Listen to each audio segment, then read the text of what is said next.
Hello, YouTube family. This is Denisha and Felicia. You can tell us her weekend to drive. Yes. But we haven't made a video in a while. See kind of the reflection. There's been a lot going on, so I know we said we were gonna make a video, and We did 2 in 1 week. That was really good for us. And I think the last video, or the second to the last, we were talking about we're going to the fertility doctor, and I let's see, on my 3rd day, because it's called day 3 blood work, I was supposed to have some blood work drawn, and then the day 11 of the cycle, which my cycle doesn't last 11 days, but that's what they call it, day 11. You go in and have this test, and HSG, and it's basically like a catheter they insert to the fallopian tubes and uterus to make sure that there's sufficient blood flow and everything is operating correctly. So I had that blood work on day 3, and following Thursday we went to the fertility clinic in anticipation to have the HSG. Well, they were going to review the blood work and then perform the test. And one thing that made me think something was up, because the nurse was like, you can sit here and then the doctor's going to call you in and she's going to review the blood work, and then you can still have the test if you want to. I'm thinking, what do you mean if you want to? I mean, test is not cheap, but we came here for a reason. We were going to have the test, so that made me think something. we took off work. Yeah, so that made me think, okay, yeah. I think one thing they did say at the fertility clinic is that they review everybody's file, I guess, as not just your doctor, but as a team. So it may be other doctors, and I guess the nurses are present, so they hear what's going on and they know what to expect. So I guess I was on the irregular list. So basically, in my blood work, because they tested for everything, they tested for HIV, hepatitis B, trichomonas. It was rubella. Yeah. So they tested everything, and then they check her levels. So basically, check her egg reserve and all that kind of stuff as well. Yeah, so one of these tests was a backup to the ultrasound. When they had the ultrasound, I don't know if you remember, she said my ovaries were supposed to look like chocolate chip cookies. She expected to see between 6 and 8 eggs in each uterus, in each ovary, and she only saw between 1 and 2. But she didn't know if that was the shadow from the fibroids that I didn't know I had. She discovered I had fibroids. She said, oh, it might be a shadow. It sounds like Groundhog's Day. Yeah. If the egg doesn't see a shadow, then you're not able to conceive. Anyway, so she said we would know more when we did the blood work. So in the blood work, there were 2 tests. Oh, it's right here. Sorry. Stay tuned. Tell y'all the name of the test. Yeah. Just so they know. Okay, that one was fine. Let's see. Okay, this one test, FSH, that is supposed to detect follicular phase, ovarian phase, luteal phase, postmenopausal. So my results were expected to be less than 10, and she was at 22. Yeah. And then the other test that was of concern was the anti-murine hormone. Now, it was expected to be greater than 2, and mine was 0.082. So that's really low. Yeah, really low. So basically, the doctor told me that I'm 35, I'll be 36 in September. She said I'm postmenopausal. Like, what? That was very... Yeah, even the doctor was shocked by those results. She wasn't expecting her to have those types of results, showing that she's premenopausal. So when she told us that, like, our face literally dropped. Like, well, I was stone-faced because I normally don't show emotion, but Felicia, I could tell Felicia was about to cry. You would think they would have told her that she was premenopausal. But no, last week was very stressful for me. I had a lot going on last week. We had deaths in the family and that kind of stuff. So to get that kind of news, because we want a baby, and to get that kind of news, especially last week, that was hard for me. So she was like, I was like, well, can we do IVF? She said, no, not even that. So she said the only way that she should be able to get pregnant, she uses my eggs. That we cannot use her eggs. We are regular folk. We can't afford that. Basically, they would have to hyper-ovulate her, give her medication, make her ovulate, take those eggs out of her. Then we have to purchase the semen because we wouldn't be able to use the donor that we want. We have to purchase the semen. You have to trick your body into thinking this. You have to fertilize that egg with the semen. Ooh. And then you would have, they get me to ovulate, insert it in me. And then all of this is still not guaranteed. Yeah, and that's starting at $20,000 and $20,000 plus. So we ain't got no $20,000. Not even close to $20,000. So make sure. I'm driving, y'all. I think they already know that. I know. Keep my eyes on the road. I hope so. Anyway, so we had some talking to do, which I didn't want to talk at first because I was not, in the mood to talk. But anyway, we decided that I guess we're going to proceed with Felicia. I guess that's the good thing out of this. It's like a spare tire. So I'm your spare tire? You got a spare uterus. You got a spare uterus with eggs. Now, one thing Felicia did say to me is that she's like, her fear is that what if she's not able to conceive? I'm like, we're not there yet. We'll take one step at a time. So, because I know I have a fibroid, but it was small last time I got checked last year. So what I'm doing now is going through the whole process and making sure everything's good with me. So basically starting all over. So now I'm going to go to the doctor on Monday. Yeah, now she couldn't go to the fertility clinic because they're busy until September. And I think that's because they just had another seminar. Whenever they have the seminar, if you attend, you get a certificate for a free ultrasound. So they just had it, and so everybody's probably cashing in on their certificates. So as a result, she's going to go to the OBGYN and have the same ultrasound there. And if everything looks good, then we'll proceed with the blood work for her. And I guess the HSG and, going for it. She asked me a little while ago, she said, what if I'm pregnant and then the doctor tells you they can get you pregnant? I'm like, well, no, we're not going to do it. Yeah, I'm a healthy person, so I don't really have, I don't have a primary care physician. If something wrong with me, I go to doctor's care. I do get my annual pap smears, but I, just never had a primary care physician. We did have one. She was weighing. We didn't even have her 6 months, Felicia. So that don't count. I had her a little bit longer than you did. Well, then you saying we. You French. We used to do. What? That's not even. I know. That's a mixture. Why would you just stick to driving? Anyway, you may forget what I was saying. Oh man, you may. Primary care doctor. Yeah. So actually, I just went to her for the first time yesterday. Had wanted to get one. I finally got one, and so just I already had the appointment made, and then this last week, so I'm like, well, I could take this blood work to her. I mean, the result to see what she wants to do.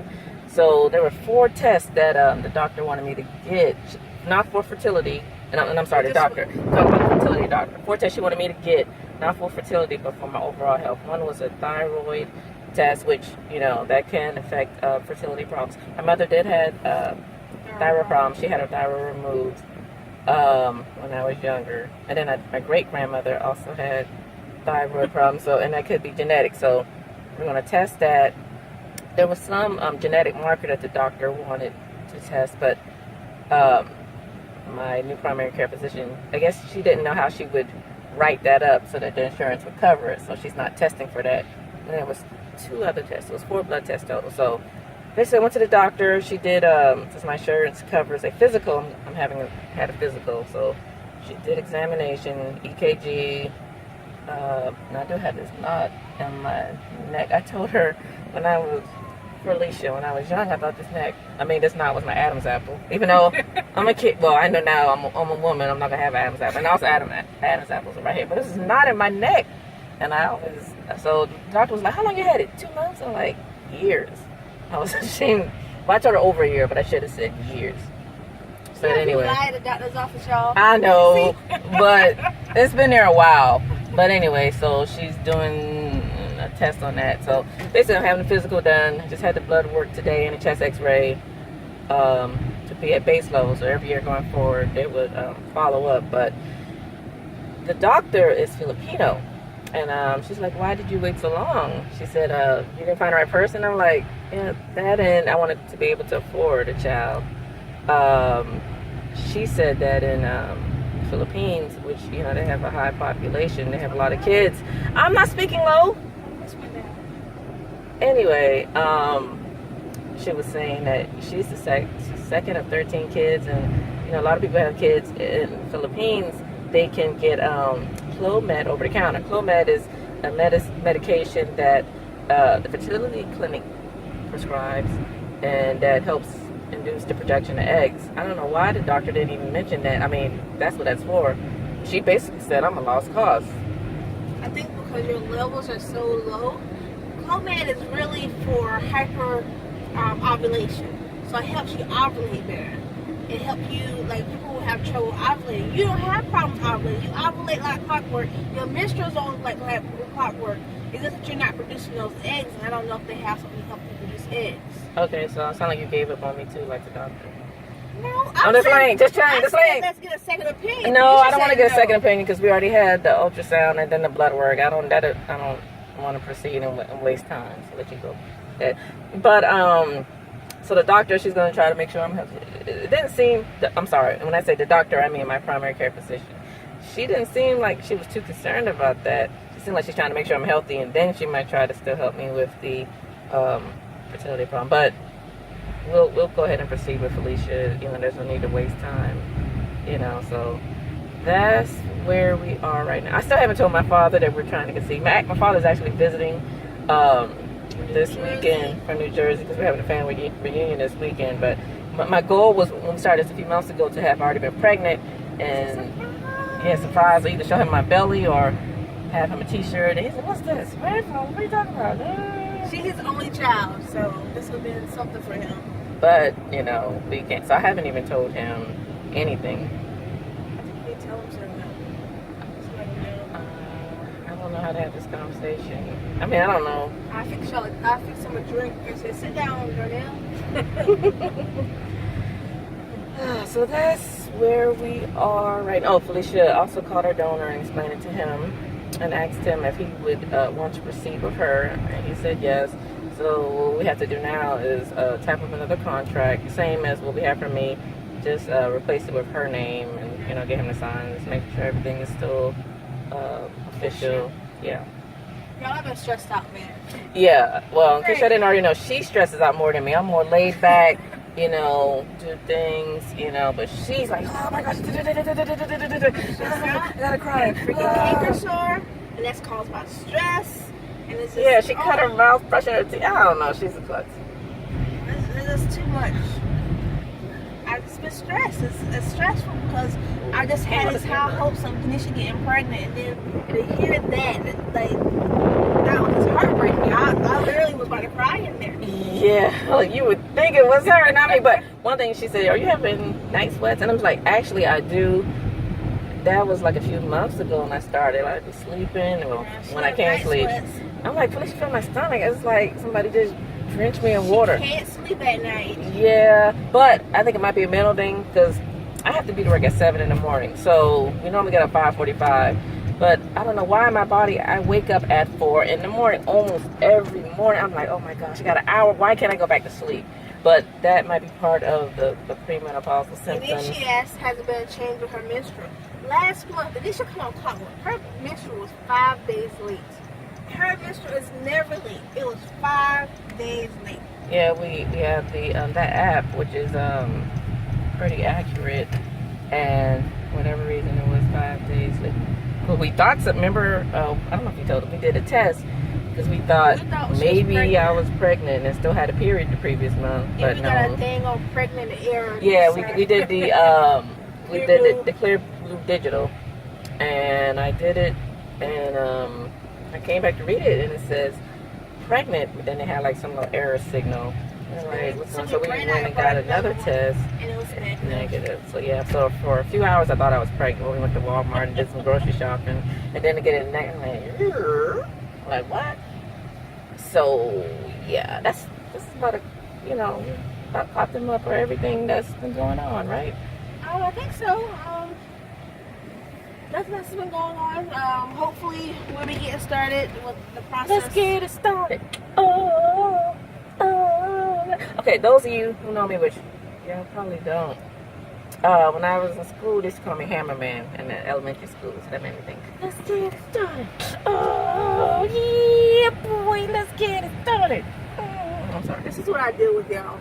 This is I mean, it's no drink. On the hammer, and you will be rewarded. My beat is ever moving, and you know I get it started. Let's get it. Yeah. I had some sweet tea. I still, well, I told y'all I cut out caffeine and I had stopped drinking. So, recently I did start drinking some sweet tea, and I guess caffeine, but it could be the sugar. There's a lot of sugar. That thing A was, lot of. and I'm saying this is politically incorrect. This is not the right terms, but this was diabetical tea. And I said that it was diabetical sweet. Yeah, it was really sweet. And then I Gave still you haven't drunken alcohol yet, but I might. I don't know. Might have a drink tonight or something. Maybe not. Now I got to stop drinking. Well, I haven't really started back. Wow. I had one thing twice since we started back, or since we stopped. Something like that. One was nasty, you said. Yeah, one was nasty. I didn't drink all that. There was a beer. Oh yeah, we had date night Saturday. We went to this brewery, and beer.